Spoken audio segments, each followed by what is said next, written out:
सामईन किराम, मैं माइक पे इसलिए आया हूँ, आपने देखा है खुसूसी ताउन में जो फोटो लगाए जनाब काशिफ हसनैन साहब, राकीम आज़मी साहब। तो राकीम आज़मी साहब इस वक्त दोहा कतर से लाइव इस मुशायरे को देख रहे हैं। उन्होंने चंद अशार के लिए मुझे हुक्म किया है, इसलिए मुझे वहाँ से यहाँ चल के, क्योंकि मीडिया वाले बार बार मुझे परेशान कर रखे हैं कि मैसेज आया है आपका, तो मैं चंद अशार, क्योंकि एक शाम भुट्टू भाई के नाम से है, मुशायरे की दुनिया का वो बेताज बादशाह नाम जिसने जमीन से जिसको उठाया आसमान पे पहुंचा दिया, जिस शायर को चाहते हैं जहां चाहते हैं जैसे चाहते हैं कामयाबी की जमानत दे दिया करते हैं, ये तकवीम आज़मी भुट्टू का नाम है। आइए सदर मोहतरम हाफिज इमलाक साहब और तमाम लोगों का मैं शुक्रिया अदा करता हूं, अजमल खान मुन्नू साहब और नुमान भाई, एक मतला पढ़ करके और एक शेर, बस ज्यादा नहीं, 1 से 2 मिनट में बस मैं अपना काम करूंगा।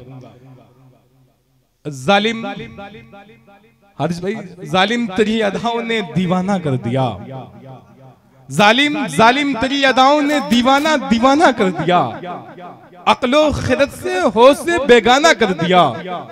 मैंने तो सिर्फ नजरों से नजरें मिलाई थी, तूने निगाहे नाज को पैमाना कर दिया। मैंने तो सिर्फ नजरों से नजरें मिलाई थी, तूने निगाहे नाज को पैमाना कर दिया।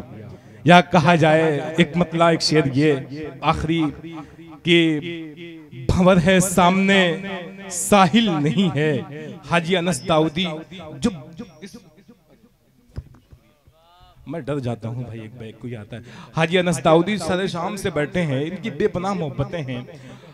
भंवर है सामने साहिल नहीं है, मोहब्बत की कोई मंजिल नहीं है। भंवर है सामने साहिल नहीं है, मोहब्बत की कोई मंजिल नहीं है। तुझे मैं चांद कह देता यकीनन, तेरे चेहरे पे काला तिल नहीं है।